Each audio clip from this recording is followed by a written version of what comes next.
anybody, any questions? I think we start to have a nice group. So I can take a very quick question just for 1 or 2 minutes. Otherwise, we can postpone after SavingFace presented. Anybody? Everybody's okay? Doing okay? Okay, so then maybe we can talk after SavingFace and anything that comes to your mind. If you, somebody was going to say Oh, something. No? that was just me. Just you. Okay. So otherwise, okay, like I say, if you want to discuss any topics, you want to complain about SavingFace, uh, I'm just kidding. Um, and anything at all. We can do it after the presentation. So go ahead, SavingFace.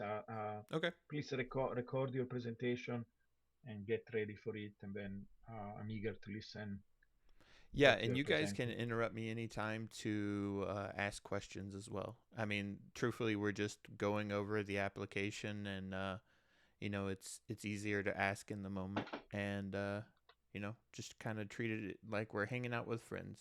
When do these presentations, but Okay, now back to Discord.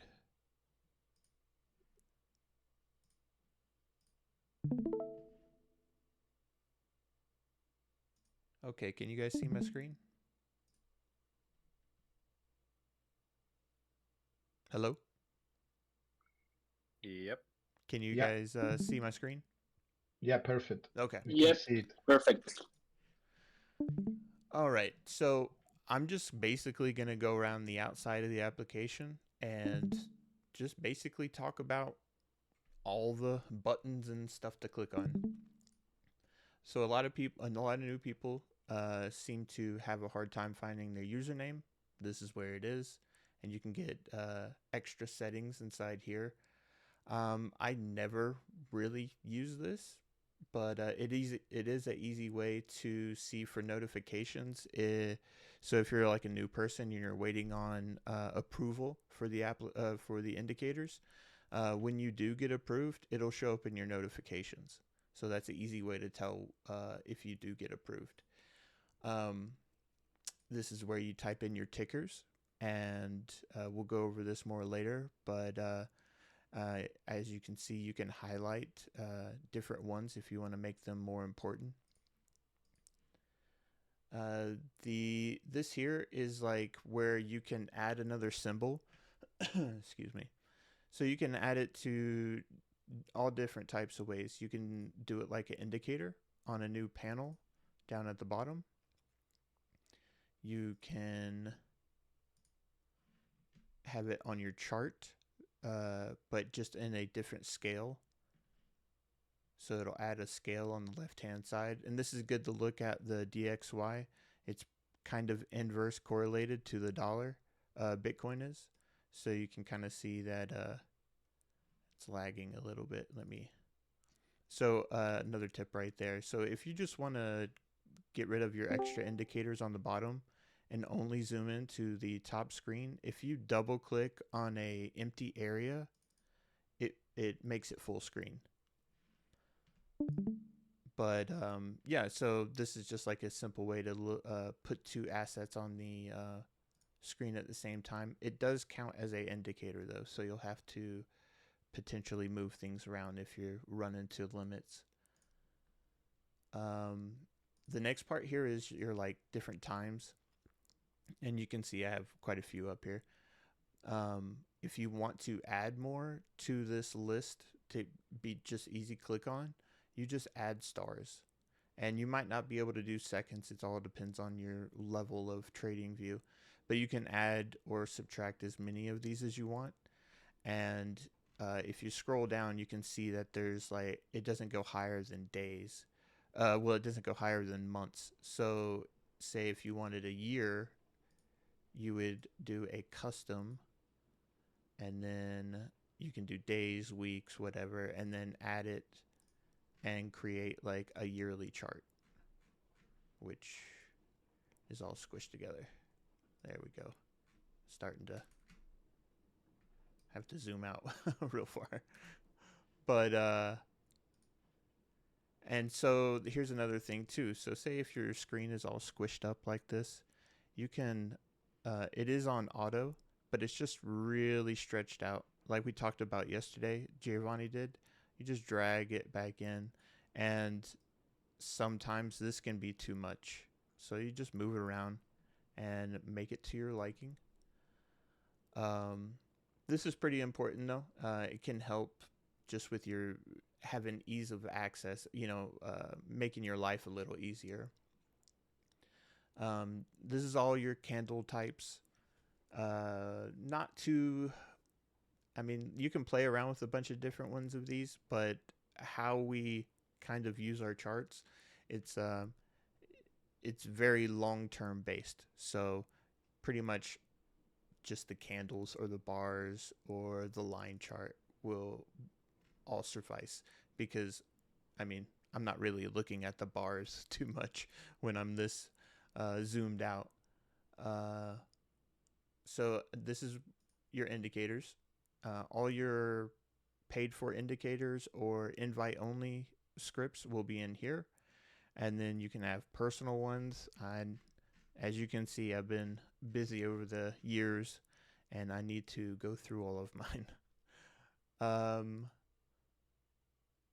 I guess this is I don't really use this, but you can make templates. I'm assuming these are default layouts for certain indicators. So you could add a couple of indicators, and anytime you made a new chart, you could just throw your template on there.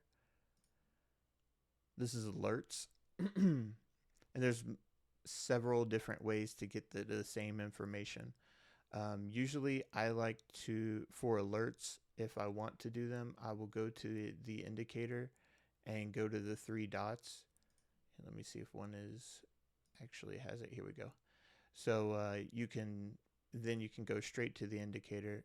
It asks you, it already puts the indicator name in there, and then these are the functions that you can get notified on. Um, that's alerts. Bar replay, that's just reviewing past data, or if you're wanting to, you know, get used to try to trade and stuff like that. But it's good, and you can trick yourself very easily into thinking you would be able to do the same thing in the moment because it's very easy to remember what has happened in the future when you're looking in the past. So it's good, but it's a whole different story when you're when you're really in the moment trying to buy and sell. This is your chart layouts or your charts basically, um, and you can make multiple layouts. This is usually where I get my if I open a new tab or if I'm wanting to start a new chart. Um, this is where they will be saved. And you can create multiple layouts. You can load different layouts. This is another great. So like basically, I have some altcoins. So in my crypto portfolio, we'll go to this. Oops. So this is ETH, and basically it's just my ETH chart. But if I since I have everything drawn on here, my TA basically, I can go to another altcoin and select it, and then all my TA for this one will be on here, but it doesn't get rid of my TA for ETH. So it's just a simple way to have a bunch of different assets all on one chart, easy accessible. Oh, well, let's.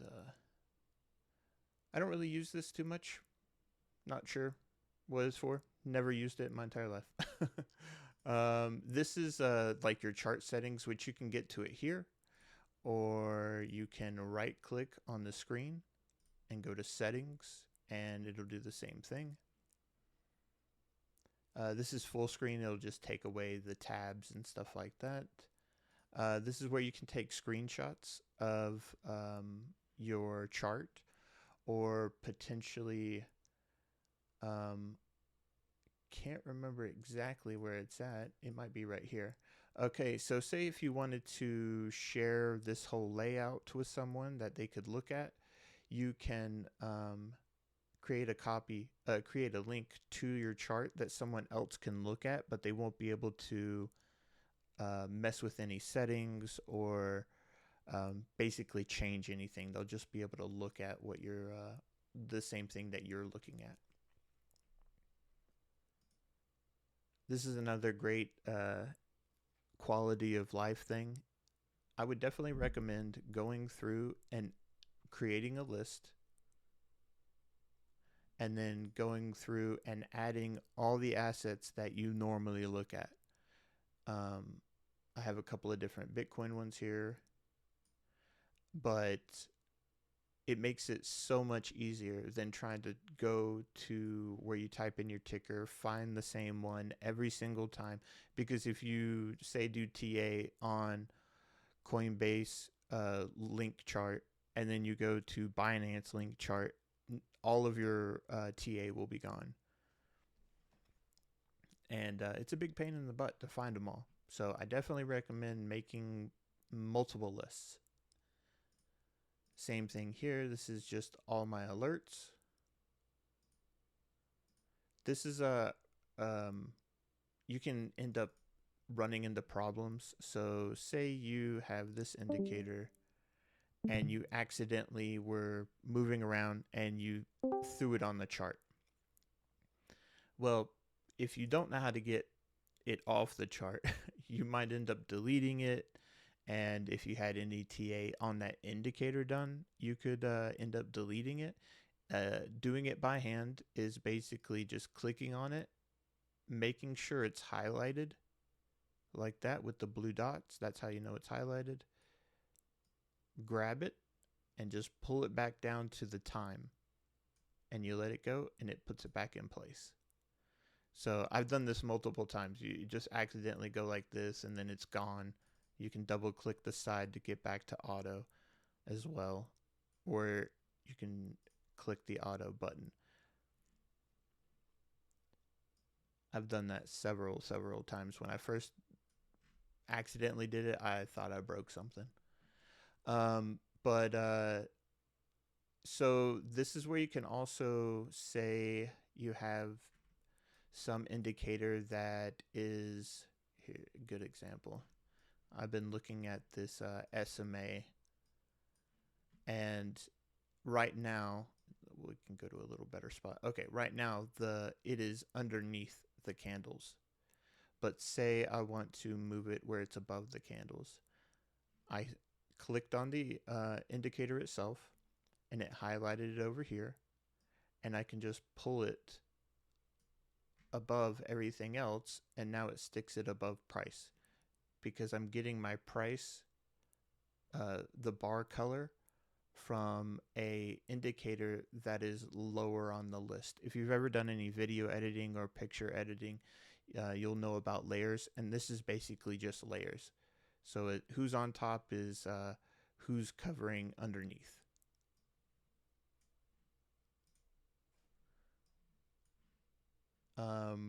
Same thing here. All of this is just different layers for different indicators down here. And you can see as I'm going over the chart, it's highlighting what I'm hitting and letting you know where it's at on your list. Don't really use this icon here. Some other people may find it very useful. I have no ideas. I don't really chat with anyone on here. I guess there's like a live chat and private chat. And I guess this is people that I follow, creators, basically indicator people. And let's see. Oh yeah, this is pretty good if you want to like a economic trading calendar. You can see what's coming up with the news, what happened recently. Sometimes it can really affect traditional markets. Oh, I did skip over this. Okay, so this is Giovanni asked me about this. I think last time I was showing TradingView, but right now I have it set up as just I'm using my whole screen as one chart. So say you want to look at another asset or the same asset, but just have one chart that's real nice and pretty, and then another chart where you can throw everything at it and have it crazy and basically like a testing chart. So all of this will depend on your trading view level, but I'm pretty sure if you have at least any of the paid versions, you'll have be able to do at least two. So most of the time, I use this as like my trading side for Bitcoin, and this for just overall trend and cycle indicator stuff. And you can add. So now that you basically have two charts, say if you had the lower tier and you were only allowed to have, I think, maybe 5 indicators, um, and you wanted to have more, you could add the other ones. So you could have 5 on here and 5 over here. So you could split between Giovanni's indicators and have some on one side, have some on the other, and basically just go back and forth in between and check them and see how they're doing, basically, whatever type of TA is best for you. And you can do this multiple times. As far as your, like I said, as far as your trading view level will allow you. And there's different ways. So I have a traditional size monitor. So like Giovanni has a ultra wide monitor. This view would probably be horrible for him because everything would be extremely squished. This is probably what he would want to more use. And there's crazy, like if you're wanting to look at 17 different assets at one time. I find this really useful. The main things I really find useful is the lists of assets, um, the layouts, being able to add multiple charts on one chart, and having your charts all ready to go and creating layouts like that. And the next thing that I find super important, well, ease of life, basically, is making. So down here on the bottom left hand side, it says show favorite drawing tools. And if it's highlighted, it will pull up this little bar because I always forget where things are on over here on the tool side. So what you want to do is something that you use all the time, you want to highlight it. And if you star it, basically favoriting it, it puts it on your basically little menu here, and you can align them wherever you would like. And there's multiple. I would say go through here because like array is different than a horizontal ray. A horizontal ray is a flat line that starts at a single point and then continues on to the future. Horizontal line goes both ways, but array, you can select 2 points and create a line that way if you want. Also, a little ease of life. So I just put this on a chart. Say you didn't want to hit delete, or say I accidentally deleted it and I was like, oh no, I don't want to deal with all that again. If you're on Windows and you hold down Control and tap Z, it will undo the last thing that you did. And you can do that several layers. So that helps if you're coding as well. So if you're trying to do some code and you accidentally mess something up, or you tried something and it didn't work out for you, you can just hit Control, hold down Control, and tap Z until you get back to your where you were originally were. And I think they've updated that as well to if you accidentally drop one of the indicators on the chart, it will undo the last thing that I did. So That's definitely useful. Um, but here are all your drawing tools. I'm not going to go through each tool, it would take forever, but there's a lot of useful ones in here. I definitely recommend going through and playing with them. Uh, the only one I think a lot of people will get stuck on is using the drawing tool. So, say I want to start drawing lines on here, and now I want to move my chart. Well, I'm still in this drawing mode. You have to come back up and click on a crosshair or a dot or something like that. And then also I can use Control Z and undo the last stuff I just did. This is a measuring tool. So say we wanted to measure the drop during the bear market.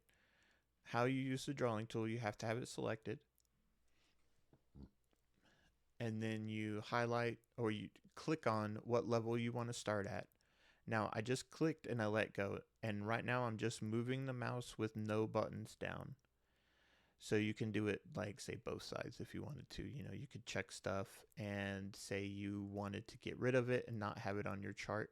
You could just right click and it goes away. But say you want to measure it, you can click once, you pull down to what level you want to measure with. And most of the time I just pull past whatever I'm looking at, and I'm using the line of the crosshair to kind of line up the bottom down here. So I'm not like right on top of it. I can see it a little better. Now, the only bad part about this tool is it's a quick measurement that you pull down, you see what it is, and then as soon as you click on your chart after or try to do anything, it will disappear. So it's just a quick measurement tool to use. Um, this will basically highlight an area and snap it into place. Let's see. So the magnetic tool has two different levels. A weak magnet. So here, let me zoom in a little better.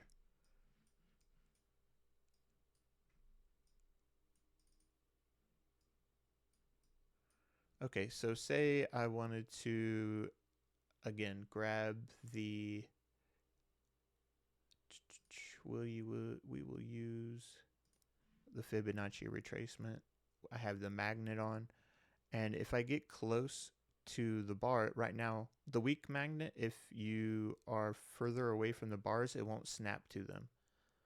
But the strong magnet basically snaps to them wherever I have my mouse. So if you're wanting to take precise measurements, you just get up there, let it snap to it, and then we can snap to the other side.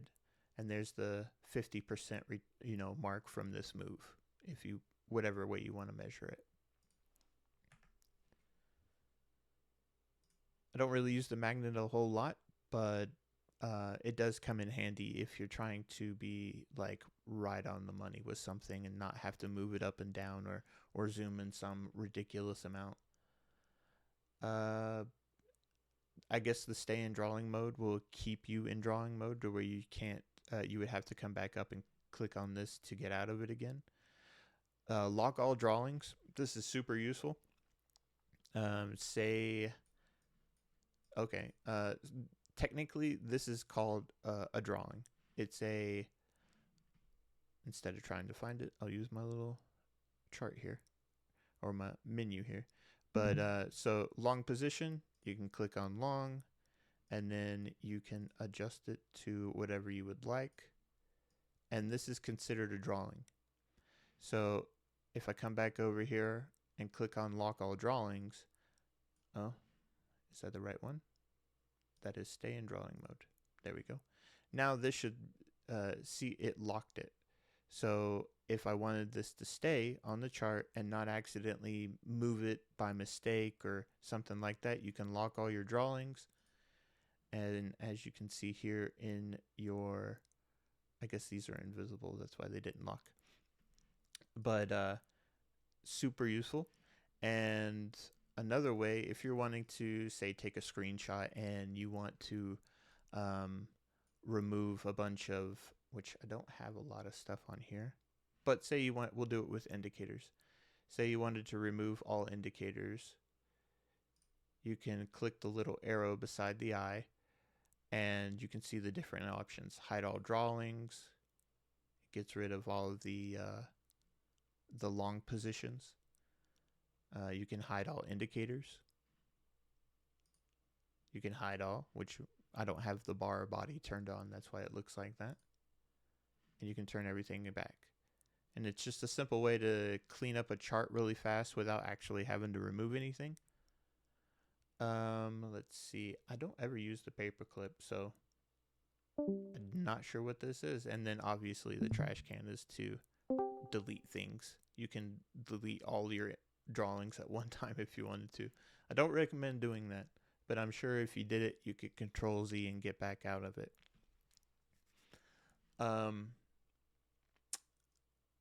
And that's basically it. I definitely would say, like, if anybody has any questions, potentially problems that they're running into with TradingView, this would be like the better time to ask. Or if Giovanni has any question that maybe I didn't go over that you've seen me do before, because I'm just, I think I went over most of the stuff that I use. But say, like, you can add indicators on top of indicators. Like, if we want, so the weird thing is with, like, say you wanted to add this histogram to the power law oscillator. Well, if you look at the scale, it'll tell you if it'll work well. So the scale starts at 0 and it looks like it goes up to about 16 from all previous cycles. Let it load in. So yeah, it goes up. Yeah, the height of it is about 16. Well, this indicator, 0 is in the middle. So the bottom of this will snap to the middle. Okay, we'll go ahead and do it because it doesn't automatically snap. This is what it would look like. Pretty crazy, all over the place. But what we have is we still have two different scales here.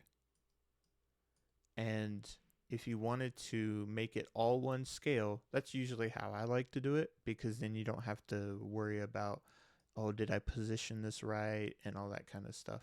So I usually try to code things to where they match in scale.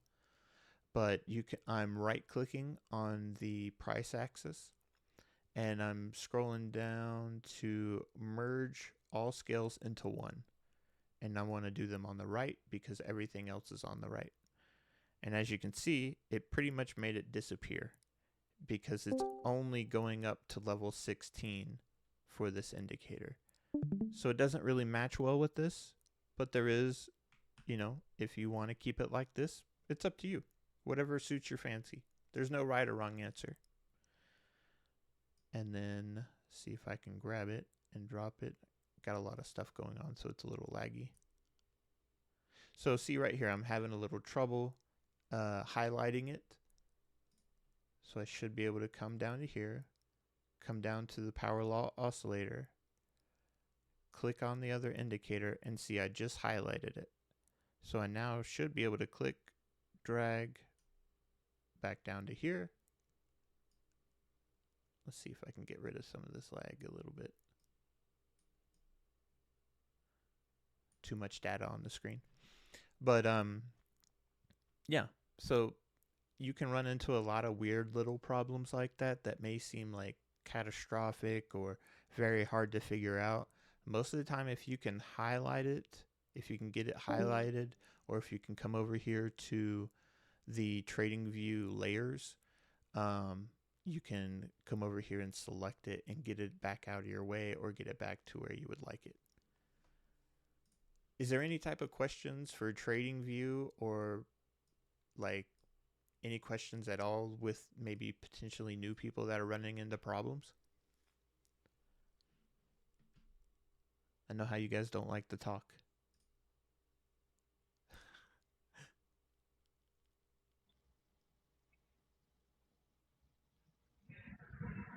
I think you did an amazing job. I actually ran several things Okay. that I didn't know before. This was great. Is there yeah, is there Yeah, the only question that I have for you, Mhm. it's you see on your indicator on the left, you have a table. You see, it's like an Excel sheet table. Yeah. Um, yeah. So how do you make that appear? Okay, so let me I guess that's not the best way to look at it. We'll try to do it like this a little bit. Um okay, so this what I have here is I really like Giovanni's power law oscillator, but there was a couple of things that so here I can do this. And I've been playing around. Sorry, it's so laggy. It's it's got to be this will help. Should help. I just got this background stuff. It does add a lot of lag to your charts, so just be careful adding a whole bunch of it. It looks good, but trying to get anything done can be a little cumbersome. But okay, so this was the power law oscillator that I made, and I was going through TradingView and I found like this halving cycle indicator, which is this gray line that goes up and down. Basically, it goes up for 3 years and down for 1 year. And I was like, I really like that. I really like this color corded kind of seasonality. You can add different colors to it. So, but my oscillator isn't calculated the same way. And I like the way his looks better. So what I did was I created a overlay that I could snap onto his. So it only works in let's see, it only works in the relative to the meme setting. If you switch the setting, it will not look right. I mean, it still kind of works, but you know, you can see that it's not the same. I've coded it to be the size for this version. But anyways, it's just an overlay, and it's in trading. It's in the free Pine scripts in our Discord, so it's free for everybody to use if you want to use it. But yeah, I just added it. Basically, I coded an indicator that snaps to this. The only thing that you do, if you do add it, let's see. Right now, I have it invisible. Let's see. It'll probably make it. Where is it going?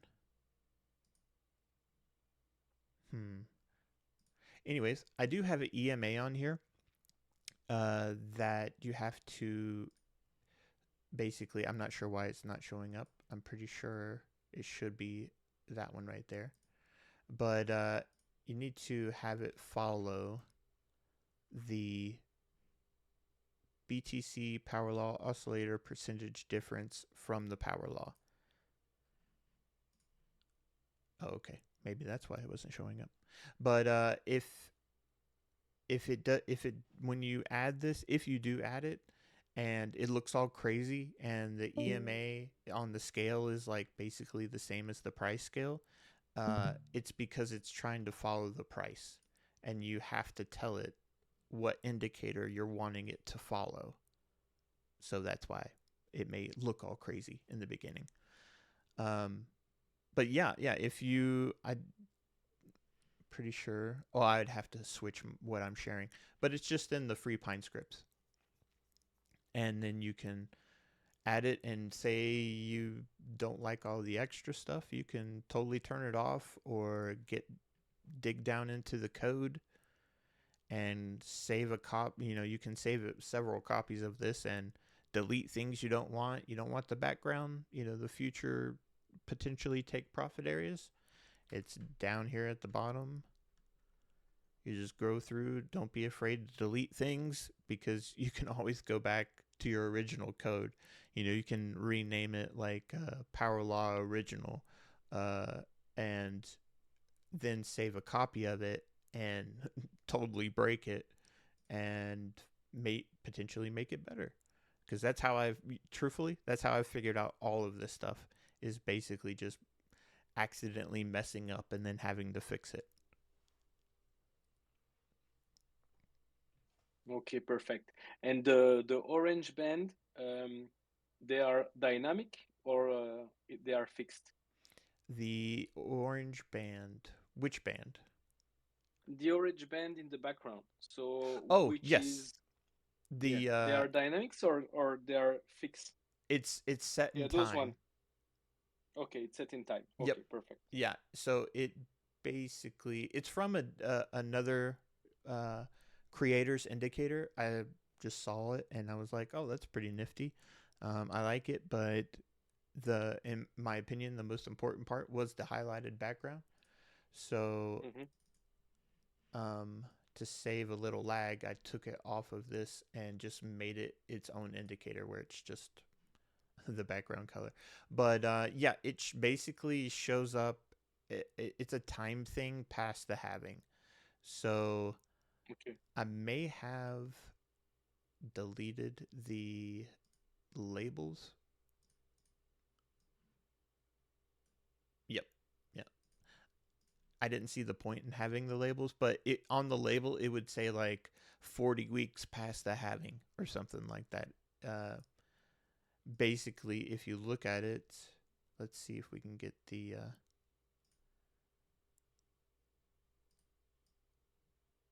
do this,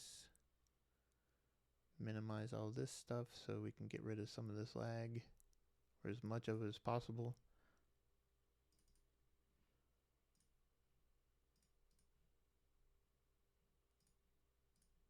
Oh, I think we have to click on the lines for the extension. All right. So basically, it was just lining up with all of the TA.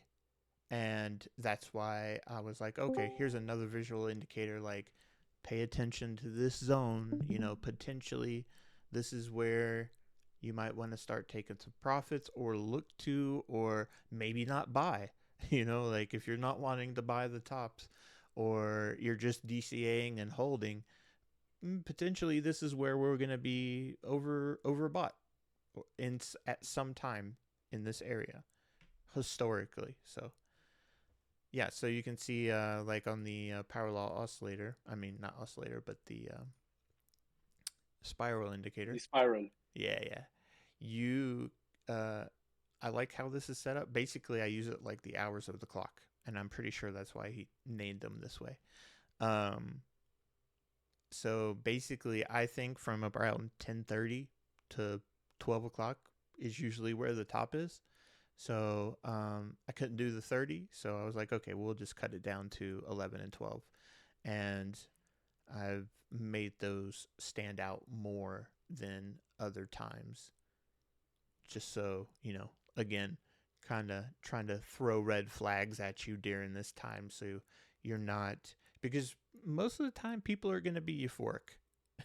And if you can put up danger signs so you don't talk yourself out of that act like a reminder. Yeah. Say, okay, that's the time to sell or sell or part of it, or not buy, or potentially not be super over leveraged in a long, because I mean truthfully that's kind of what happens. Like, everybody gets euphoric, everybody thinks that we're going to the moon, everybody's telling their grandmother about it, and the system starts to get over leveraged. Everybody's 100xing long, not everybody, but there's a lot of degen people out there that'll do that. Everybody's levered long, and there's a lot of money coming into the system, and what happens is it's like a weird teeter-totter to where the system, it's very easy for it to come back down because it's levered longs. To get out of your position, you have to sell, so, because it's like a contract. So so your buy order that you were long on, if your stop loss gets hit, that's a sell order, and that's a stop loss run. And then your sell orders may trigger other sell orders, which may trigger other ones, and then you get these really sharp pullbacks, and it cleans out the system. It cleans out all the leverage, and It's like a domino effect. mm-hmm, mm-hmm. Sometimes it happens really fast. Sometimes it happens kind of slow. Like I think in this cycle we had a lot of leverage already washed out during this, and people were scared to get back in, uh, like going ham, going crazy on the leverage. So, like on this cycle, it was a pretty sharp pullback, from the top. I mean, it was pretty much straight down almost. Uh, Giovanni, just a question, Giovanni. This is for Giovanni. Do we mm-hmm, know why we have that double top? I mean, the top that was on the last No, cycle. we can check. I mean, you know that FTX was doing a lot of crazy manipulations, but mm-hmm, yeah, these are good questions. Like we identify these patterns, and then there are anomalies like the first bubble, the second top. So it's a very good question, and we should try to find out because maybe we can learn something from these anomalies. It's interesting though, right? You see how many people get confused. They think that is the top, Hmm. but it's clear from our better understanding. This is why it's not because it's us, because I really think it's a superior way of looking at this stuff. And I'm always open if this is why, for example, SavingFace has uses these other indicators and integrate with them because somebody did a good job in giving us some information. We can integrate it. I'm not against it at all. Anything that help us, to be better at what we are trying to do. So, but many people get confused and they think that that was the real top, and it's clear it's not, right? Historically, all the other ones, you can see how well the second top was aligned to everything else. So my understanding is that is the real top, and it's kind of interesting, right? That even if we had a pretty high top there initially, then we still had a second one that it's really cool. But yeah, this is an anomaly, and it can happen again, and so we should mm-hmm. understand it. I But I didn't expect. have a chance. Oh, go ahead. The problem with these things is if you start to go to and look at some historical reason, I don't know if it is the right approach. I mean, we should do the research, and if anybody has the time, go and look what happened during the time. Was there some kind of major news? Has to be some kind of bullish news, right? Um, Hmm. but the problem with this stuff is, you never know what drives what, right? It's possible that many times the price was already bullish, and then something happened, and people says, "Oh, this happened because of this," Um, but it would be interesting to get more information, and then once we have more information, we can come up with some understanding. I did, it's one of these things that is in my list, but I don't know. You can see also the first bubble, right? It's kind of Mm-hmm. where it had also kind of it was just, we don't pay so much attention because it was a little bit lower um, than the other one. But you can see also that one had uh, initial bubble there. Now, what to do in that case? I think you should be aware of them because we never know, right? We never know if this is the bubble and we miss the real one. But being very careful because ideally you want to time the real one, right? For example, if you sold everything at the first bubble, the first stop of the first bubble, or the amount that you wanted to sell, uh, and you thought that was the top, then you miss the other one, right? And it's easy Hmm. right now to look at it and say, it's obvious it was not. But at the moment, you don't know, right? And Yeah, of course, at that time, yeah. we didn't have much knowledge of these cycles at all. So my suggestion is probably given that they are so reliable in time, to Mhm. take some precautions. Maybe you sell a little bit because you will not be bad anyway. You will not be off. I mean, ideal, of course, it will be better to sell than rebuy at that little Yeah, drop. yeah. But how can you do I that? wouldn't have been able to do it. It's impossible. Yeah, Yeah, you cannot time it. You yeah. cannot time it. Right. So, And I then, expect true. I mean, we only have 3 data points for these cycles, but out of the three, we've had two that have had 2 peaks in the cycle. So I mhm, expect, I even though it's three, I still expect it to happen more than not. So if yeah. the next 3 cycles are only one single peak and they go down, I'll expect more single peaks. Yeah. It's just one of those things. Like I know they say don't use the past to predict the future, but No, no, no. But we could with Bitcoin, that is the entire point. It's so mm-hmm, predictable that mm-hmm, actually you are in a good place. And today I don't know if you saw some of these posts. I put them also on the general channel. I'm doing more and more of these stats. Where I take an average of these cycles and I calculate the standard deviations from it, and they look so regular. So my suggestion is, if we see something like this, like a double top, let's sell something. But if it doesn't happen at the right time, let's not go all in, because mm-hmm, it's mm. possible there is a second one. It's possible it is bigger than the first one. So and But- when you see, that is the beauty of being a group. We are going to have this weekly meeting on a regular basis, maybe even more frequent when we come to critical times like this. So we are going to help each other. We can open a chart and kind of consult each other and put our heads together. That is a good thing about having a community. And then, because more people thinking together is going to help, right? And we can analyze what should we do, what should not do. In general, I will say that we want to combine both the deviation and the timing. They are both and the essential. spiral. Yeah, we need to Right. look So at at both. Yeah. the spiral, the timing, all the other indicator. We have this fractal one, that I'm going to give to the insiders when it's get approved. I just posted on TradingView. That one will help us to tell us, are we mean returning? Are we is there some information that tell us that we are going back down? Uh, so we are going to use all this information together to figure out this stuff. Um, but again, if you do it gradually, if you do it in a moderate way, because we are not going to get 100% anything, right? Because No. even if we do 50% efficiency, uh, we are still going to get, several hundred from here to 10 years to 15 years from now, right? So that is the entire game that we're trying to play. We want to extract hundred of times what we have right now, right?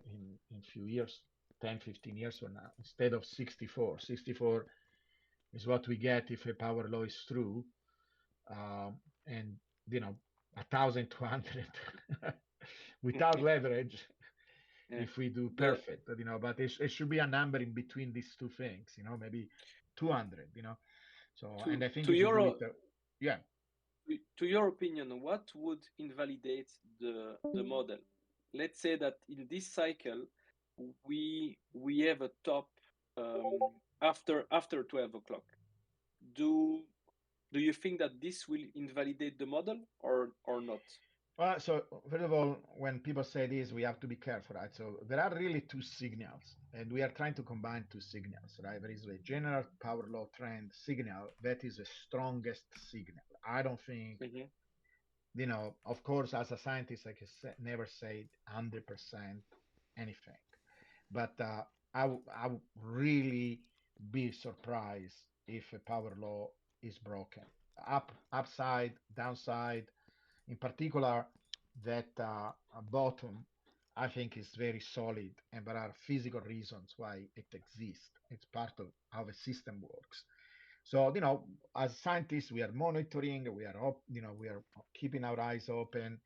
We are going to see if there is any deviation, but I think this first signal is very powerful. Also, it's based on thousands of points, right? It's not based on just 3 data points, because really the cycles are only three. Now you can try to extract more information, like I did. I don't know if you saw these graphs that I just posted. Mm-hmm. I took like monthly Mhm. data. Basically, you get 90 data points, 90, because you have 30 days for 3 cycles, so 90. So the stats are good. And I was really surprised how at the peak and at the bottom, this is when we have a smallest standard deviation.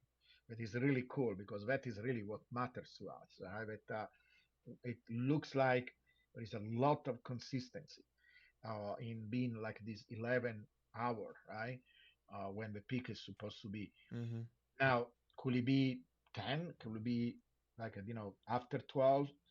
It's possible. We Mm-hmm. are going to monitor it, but, we go with what we have, right? So right now, we are going to monitor, we are going to prepare.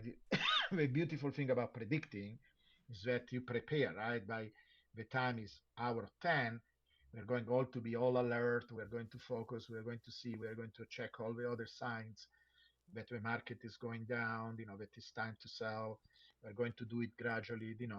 So it's not that we are going to rely on one signal and just do something like in a robotic way, even if we are going to have apps. But even the apps will be smart, that will all know all these kind of things. So I think all what you can do, like always, when you use something rational and scientific, is check the data, monitor as things as coming in, and then we make the best actions based on the information we have, at the moment.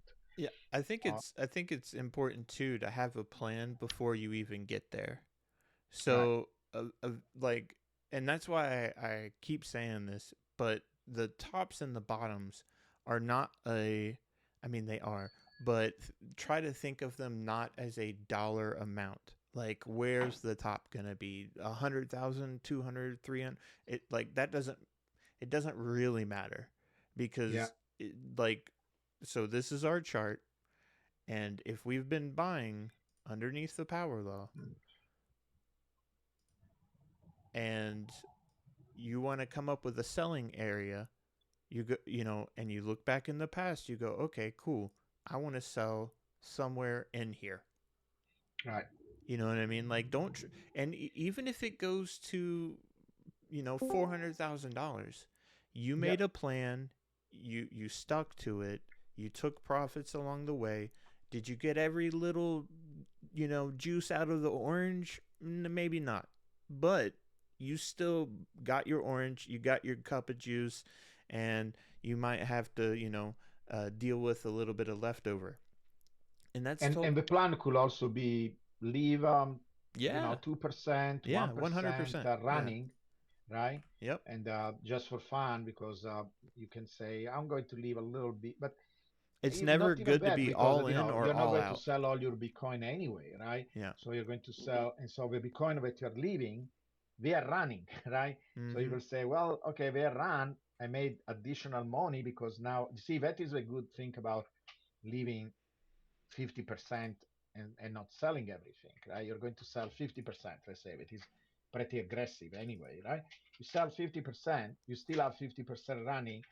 Now, see, one of the things, in fact, I'm going to have some tutorials soon. It's this concept of rebalancing, where basically you look at the portfolio that you have and you calculate the balance, right? You say, and you can do it in BTC and you can do it in dollars, and I will show you the difference between these two things. But you can say And you and you at any rebalance point, once a year, no, or you no? rebalance during this. In our case, we do it with the power law in mind, right? So when we are Okay. in this region where we are starting to go up and up and up, and so your dollars are gaining relatively to Bitcoin, so you're unbalanced towards USDT, then you say, I want to keep that balance 50%. So my suggestion will be to do it relatively to USDT when we are close to the top. I'm going to work on that. I'm going to have a tutorial, and maybe we can even make an indicator based on that. So as you go towards the top, you want to rebalance relatively to USDT. So if USDT starts to gain a lot relatively to Bitcoin, and let's say is running right, and it goes 300, 400, 500, I will be. I don't care because this is the second signal. It's not. It doesn't have anything to do with the power law. And look, I don't even care about the power law. If we start to, and it's what Bitcoin does, I trust Bitcoin. If Bitcoin decides to go at a faster pace and it becomes another power law with a steeper slope, I don't think it will ever go exponential because it's too robust of a system, and exponential, it's a stupid way of growing. But it's possible that it becomes a steeper power law. I don't know. It's possible. Eh, We observe, we learn from Bitcoin. But if we start to run, right, and we go up and up and up, and it goes beyond this, I rather have an estimate that is conservative and then be surprised, than tell people the other way Yes, around. yes, yes, In fact, absolutely. actually, when people say, "Oh, the other guy that day, this guy was saying, oh, you're selling these as certain." Did you ever guys heard me say, "Oh, this is certain"? You know me. It's the people that don't know me. They say things No, like that they because they they never they tell heard. now they tell now that you are selling indicators, that you are making money Right. out of mm-hmm.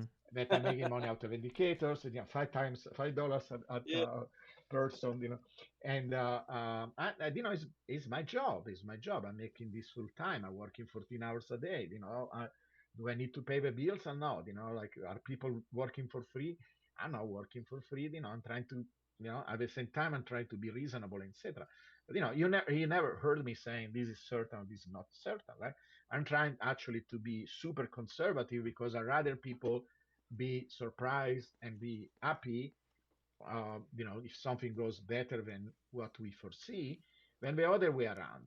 Selling FOMO to people, say, no, no, we are going 500, 1 million, and hurting people in the process. Is the opposite of what many other people do. It And could And the so, be problem, they are not calculating the inflow needed in order to achieve such a number. yeah, yeah. This I mean, is well, what is not, weird. not not even that. Like, so you have to think about too about the devaluing of the currency. If right.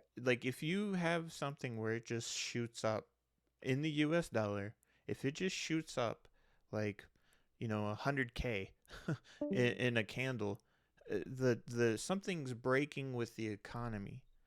Hmm. We want the Yeah, dollar to we don't want it to devalue at all, but we're in this situation because it is. But if you think about it like an inflation meter, Bitcoin as an inflation meter, it's watching the dollar, it's seeing it devalue, and that's these bull runs. And then when it's coming back, like if it goes parabolic, that means they printed a bunch of money. and Hmm. and you're what at a certain point, that's why that old joke is, a Bitcoin's worth a Bitcoin. One Bitcoin's worth one Bitcoin. Because eventually, you potentially won't need to price it in dollars because the dollars are going to be such a crap way of using it to scale. You know what I mean? Like if you use the Turkish lira or the Egyptian pound. Um, yeah. just this year, the Egyptian government devalued their currency by 50%, and I believe it was in one day. It went from £1 million in Egyptian pounds to 3 million Egyptian pounds. So in one night, it was one day candle. It did that. So Yeah. you know, you kind of have to throw that in there a little bit, but you don't have to basically the dollar amount doesn't matter. Where we're looking at percentages, you know. Hmm.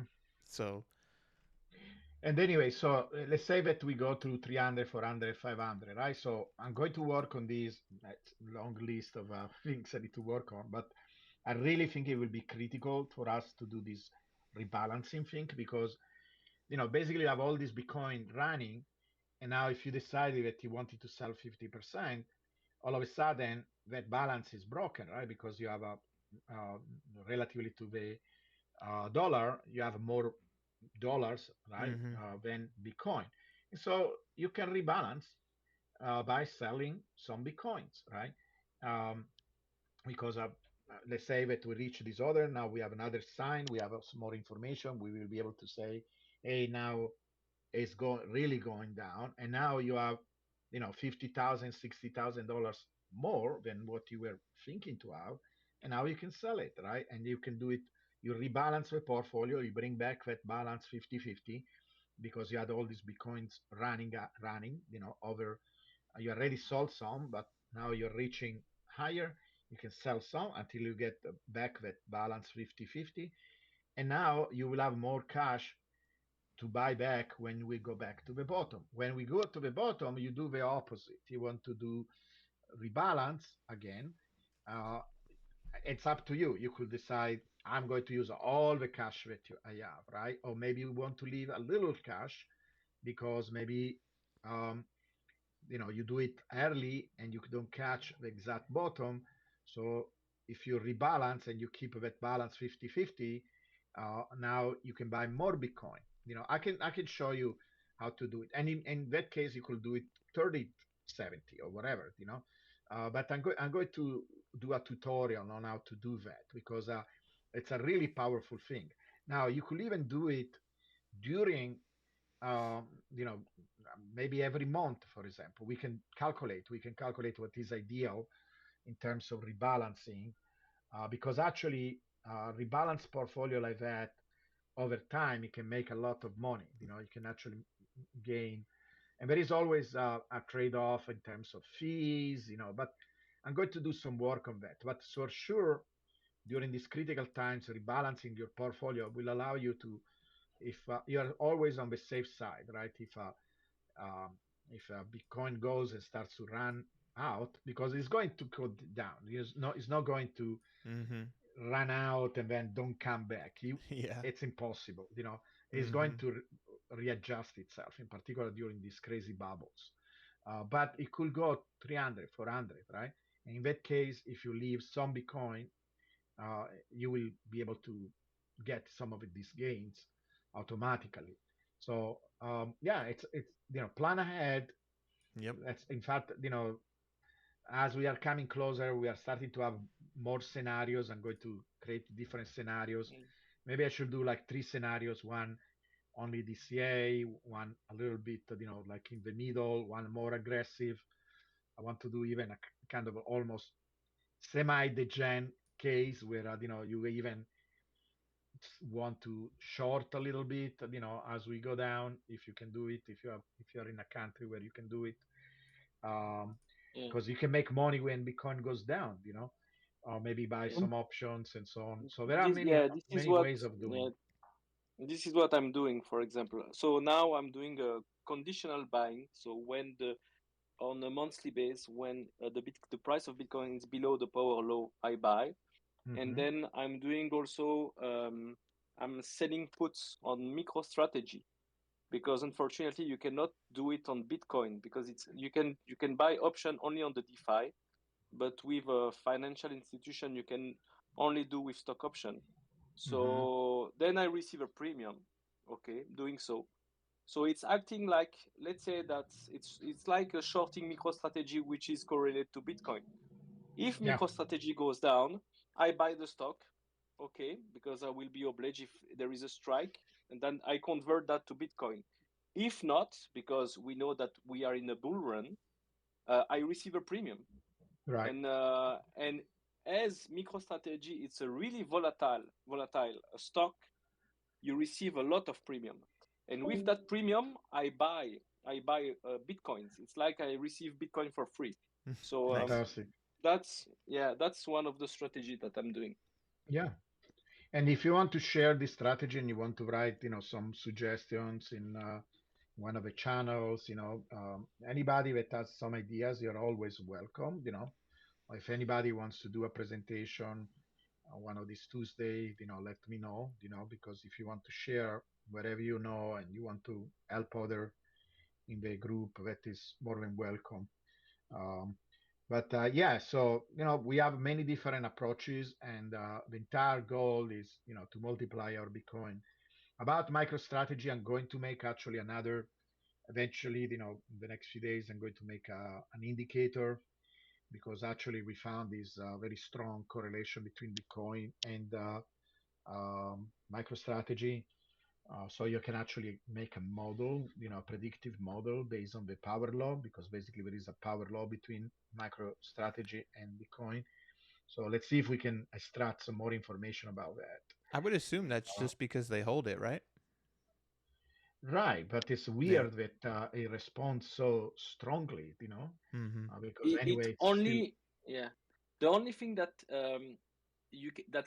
that can respond with leverage with MicroStrategy, it's like 3 or 4 days ago Mhm. when the option contract was, well, it was the due date of the option contract. Right. Then Mm-hmm. Bitcoin was up of 1% and MicroStrategy was down of 7% just because of those option contracts, Mm-hmm. and then went back straight away to the correlation. So Yeah. yeah, that's the And only if there are thing things that like that I saw it. we can detect or we can do in advance, because this was like some kind of deadline for the options. These Mm-hmm. Yes, options were exactly.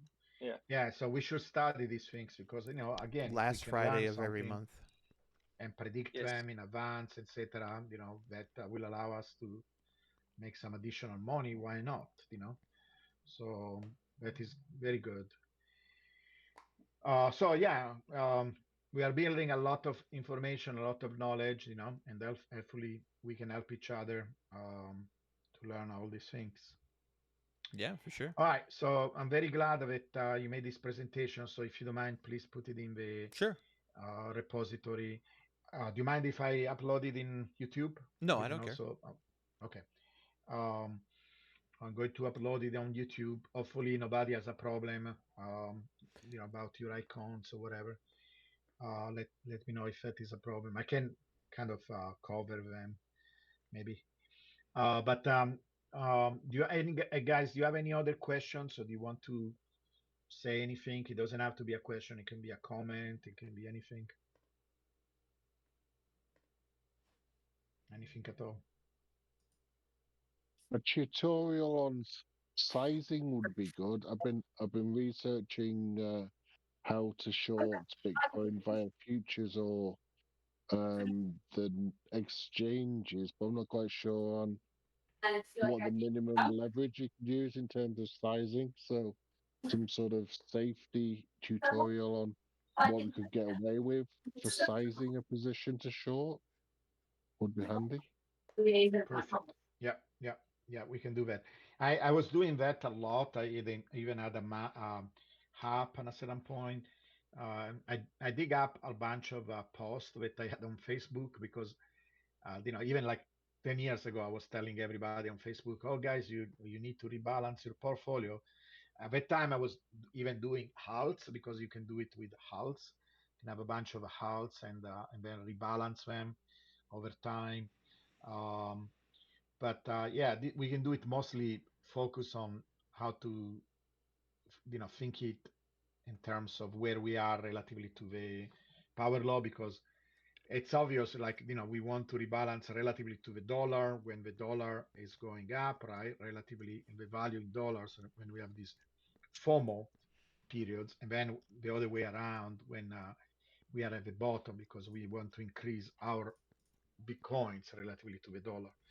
So I think it will be a cool idea to do that, and it's one more tool to add to our arsenal. Yeah. Okay, guys.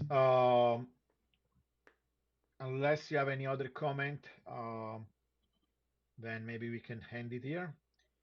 And next meeting is on Thursday at 4 o'clock, where we read the book Scale. We read and discuss it together. That book called Scale.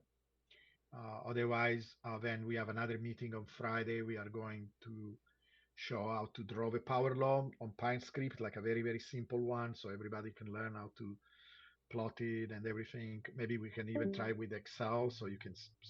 Unfortunately, on TradingView, you cannot do, at least not easily, the log graph, but we can try with Excel.